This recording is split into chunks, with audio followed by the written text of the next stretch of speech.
girl says it's gonna storm.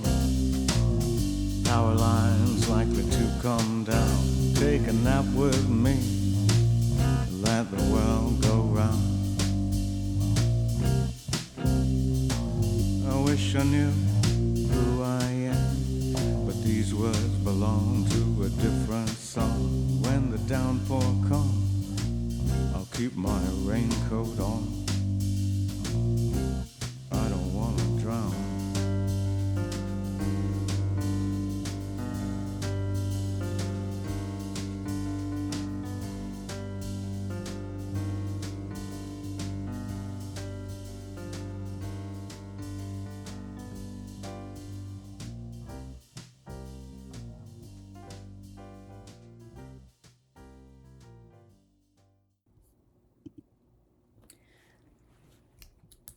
$13,000.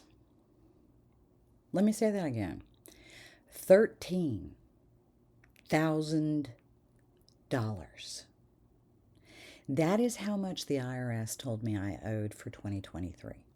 After I had already paid my taxes and had paid a back tax bill of almost $20,000. After I had done everything right, after I had filed and paid, and by the way, I was working 2 jobs, one full-time and one part-time. And I had done that for 13 years. After I had filed, after I had paid and put a neat little check mark next to taxes on my list of things to do, my list of things adults do, $13,000 appearing in my life like a parking ticket on a car you don't even own. And the thing is, my taxes had been iffy since 2008. 15 years of something being not quite right, and I couldn't put my finger on it. Little discrepancies, fighting back with the IRS, pushing back on this supposed bill from 2008 that followed me around for nearly a decade. There were those little discrepancies, amounts that didn't match, the feeling that somewhere between my W-2 and the IRS, something was getting lost in translation, or more accurately, something was being taken in translation. I'm Grace Mangum, and welcome back to Everyone Wants to Be Me, Identity Theft Blows, Season 1, that I have lovingly called Hookers, Cookers, Police, and Thieves. This is Episode 5, entitled He Taxes Me. Today, we're going to talk about tax fraud. Not the fun Hollywood kind where a handsome grifter in a suit swindles millions. Nope. The boring, devastating, soul-crushing kind where someone files fraudulent tax returns using your information and you end up holding a bill the size of a used car. So, welcome back. If you're just joining us, first of all, go back and start from episode 1, please. We're building a case here, and I need you to understand the foundation before we, add the floors and paint the walls and pick out drapes. Today is actually a big one. We're getting into the financial guts of my identity theft because up until now, we've been talking about social engineering, emotional manipulation, and systematic isolation.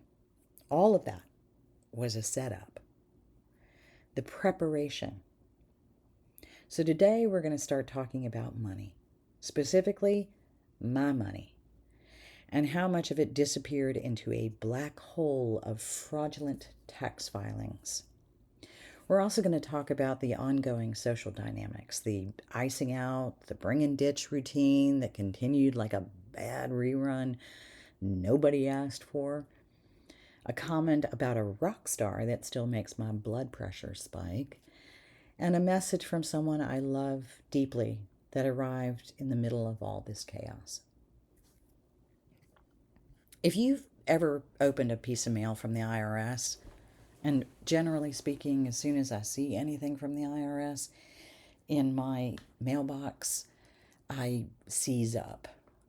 I feel like I've been conditioned to do that since about 2008. But essentially, you see a piece of mail in your mailbox from the IRS and your stomach drops into your shoes. And if you've ever had that feeling personally, well, this episode is for you. So let's start with the taxes because that's what you're here for. And honestly, I've been waiting to rant about this. 2008. That's when the weirdness with my taxes began. I know. 2008 was a weird year for everyone's finances. The economy was collapsing, banks were failing, everyone was confused. So when my tax situation started feeling a little off, numbers not quite adding up, returns being slightly different from what I expected, or never receiving a return or refund since 2008, I chalked it up to the general financial chaos. I should not have chalked it up to the general financial chaos.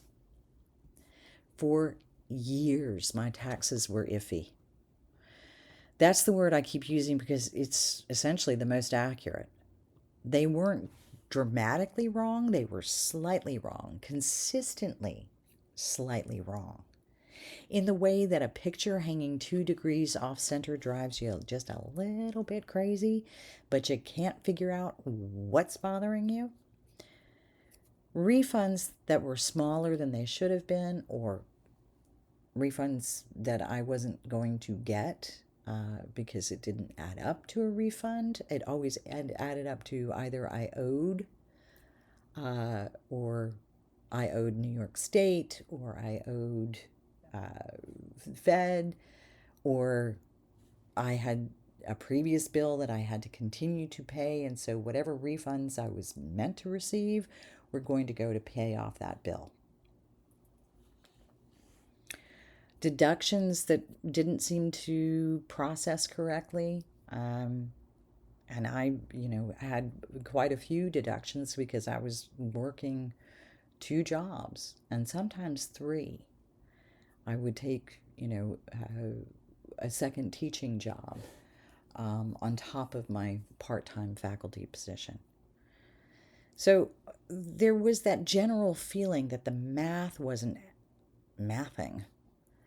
But every time I looked at it, I'd think, maybe I just don't understand the tax code well enough. And frankly, I'm not a tax preparer, I'm not a CPA, and math was not my subject in school. So, which, to be fair, nobody understands the tax code well enough. The tax code was designed by people who, in my opinion, hate joy.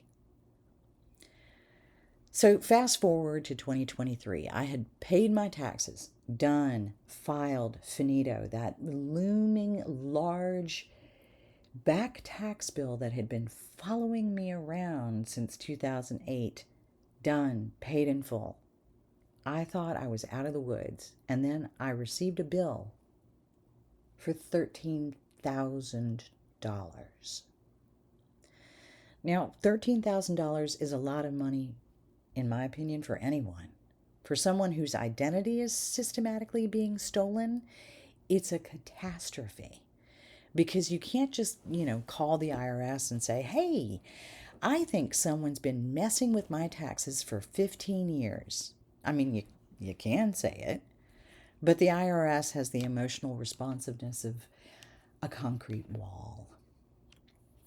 They don't care about your story, they care about the number.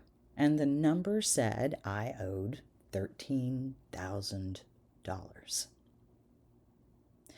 What I would eventually piece together much later with the help of actual professionals is that someone had been using my information to file returns, claim deductions, or otherwise just, manipulate my tax situation for their benefit. And they'd been doing that for over a decade. And the $13,000 bill wasn't an anomaly. It was the bill finally coming due for those years of tampering. And by the way, I'd already paid off $20,000 in what I thought was back taxes. And then boom, I get hit with another bill for $13,000. But wait, there's more. Because my life is apparently an infomercial for suffering. Joking. While I'm dealing with this tax bombshell, the social dynamics haven't improved. If anything, they've actually gotten worse. The icing out is in full effect. One or two of these people had completely stopped talking to me. People who should be in my corner are treating me like I have some kind of communicable disease. The bring and ditch routine you remember from episode 2, well, that's still happening. I'm still being paraded around when it's useful and abandoned when it's not. And then someone in this web of people who were slowly destroying my life made a comment about a rock star. I'm not going to explain the full context of the rock star comment because some things are still being sorted out legally. And also because if I think about it too hard, I might spontaneously combust. But the gist is this. A comment was made that reduced me, my professional identity, my value, my personhood, to a punchline. A dismissive, belittling punchline that was designed to make me feel small. And it worked. Temporarily. Because here's what people who belittle you don't count on. The rage. Oh, the rage. There is a special fuel that comes from being underestimated by people who are actively stealing from you. And that fuel, it burns for a very, very long time. In the middle of all this, the taxes, the icing out, the rock star comment, I received a message from a great love. Someone who matters deeply and mattered deeply to me. I'm going to protect this moment because it's mine and it's precious and not everything in my life gets to be fodder for a podcast. But I'll say this. That message was a reminder that I had been loved. Genuinely, fully, without agenda. And in a period where every relationship in my life felt transactional or tenuous or threatening, that reminder was oxygen. Sometimes in the middle of the worst storm of your life, a small piece of beauty floats by and you grab it and you hold on and it keeps you above water just long enough so you can catch your breath. That message was my piece of beauty in the storm. All right, let's get practical because this one is important. And a lot of people don't know how vulnerable they actually are. Tax identity theft happens when someone uses your social security number to file a fraudulent tax return, usually to claim a refund. But it can also involve more subtle manipulation. Adjusting your actual returns, that happened to me, claiming deductions you didn't take, or creating phantom income that then subsequently triggers bills. So here's what you need to know. Number one, the IRS is slow to detect tax identity theft. We're talking months to years. If someone has been filing fraudulent returns in your name, you might not find out until you file your own return and it gets rejected because, and I quote, you already filed. Or like me, you get a surprise bill that makes absolutely no sense. Number two, you have the right to an identity theft, or excuse me, an identity protection PIN, PIN, from the IRS. This is essentially a 6-digit number that only you and the IRS know. And it must be included on your return. Without it, no one can file in your name. So go to irs.gov//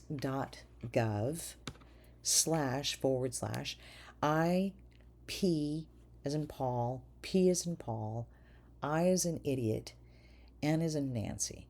That's irs.gov/IPPIN and get one of those pins. Seriously, do it right now. Pause this podcast if you have to and do it. Number three, if you suspect tax identity theft, file Form 14039.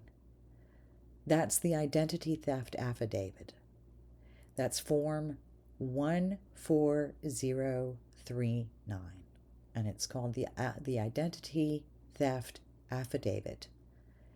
File that with the IRS. What this does is it triggers an investigation and it puts a flag on your account. Is it a pain in the butt? Yep, sure is. Is the alternative worse? Infinitely. So do it. And number four, check your IRS transcripts. You can request them online through irs.gov. Your transcript shows every return filed in your name, every W-2 reported, and every payment made. If anything, and I mean anything, looks wrong, an employer you never worked for, income you never earned, that, my friends, is your evidence. And here's the big one.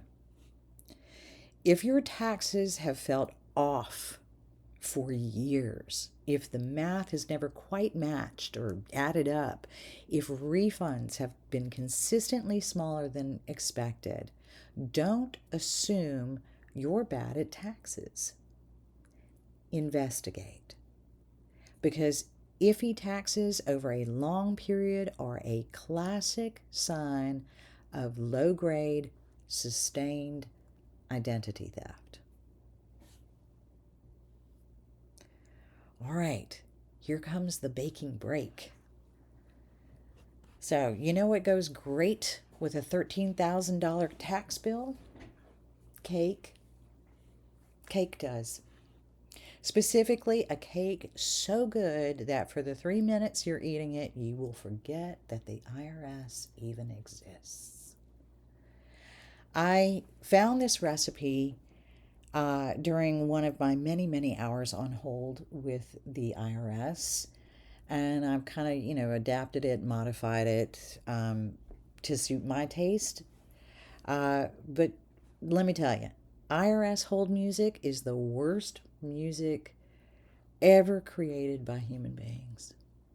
It's so bad, it should be classified as a psychological weapon, in my opinion. So I baked while I waited and waited and waited and waited.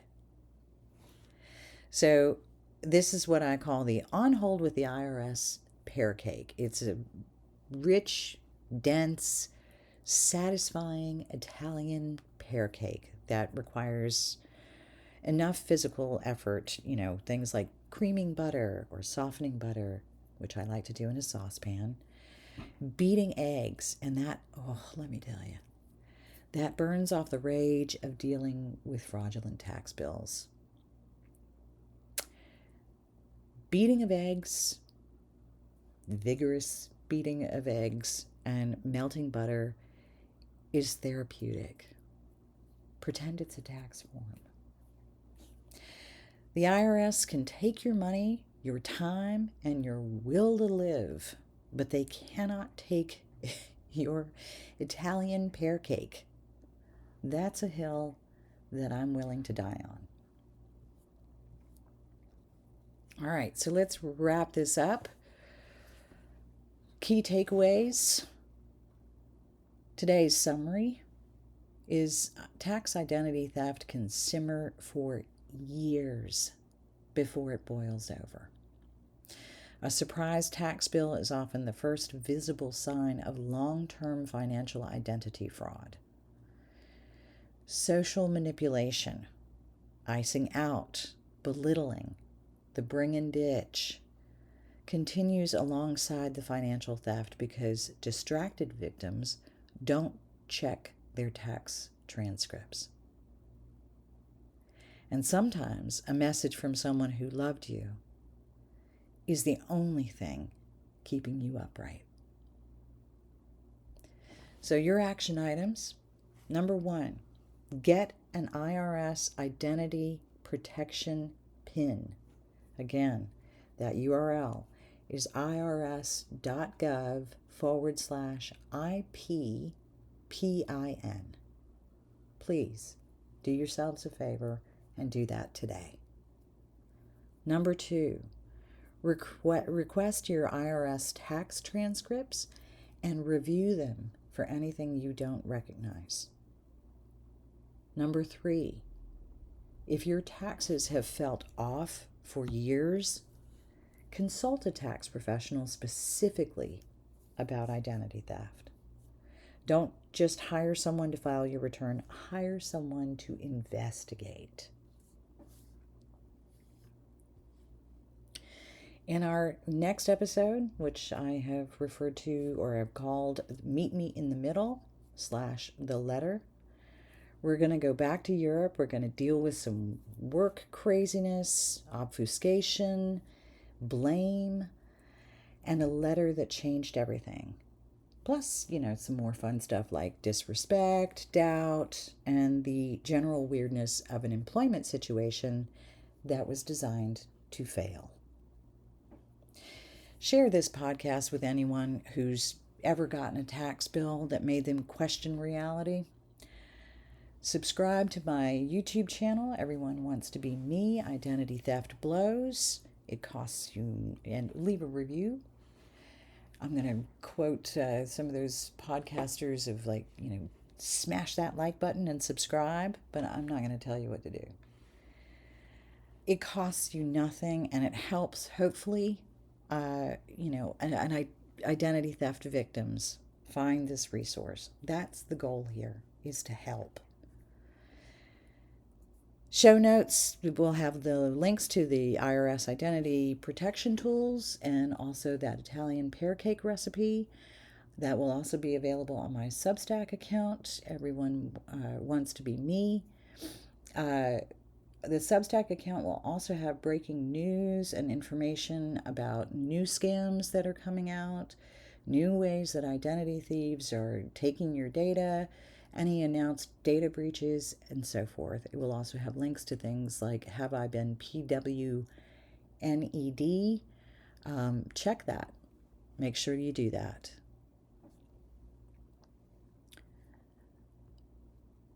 Thank you for joining today. Much appreciated, or for listening. I'm Grace Mangum, and everyone wants to be me, and apparently they also want to file taxes as me. which is honestly the least glamorous form of identity theft imaginable. Thanks for listening, and see you next episode.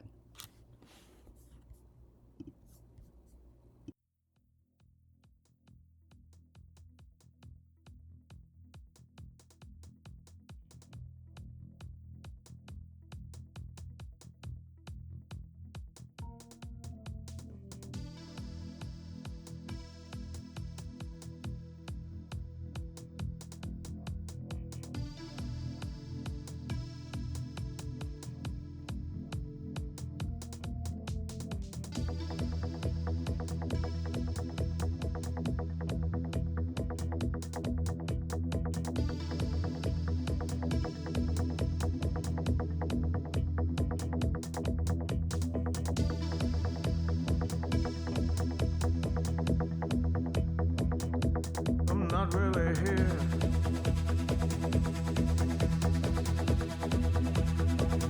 You can see right through me.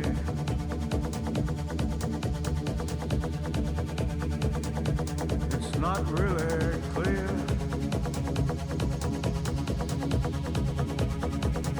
what has happened to me.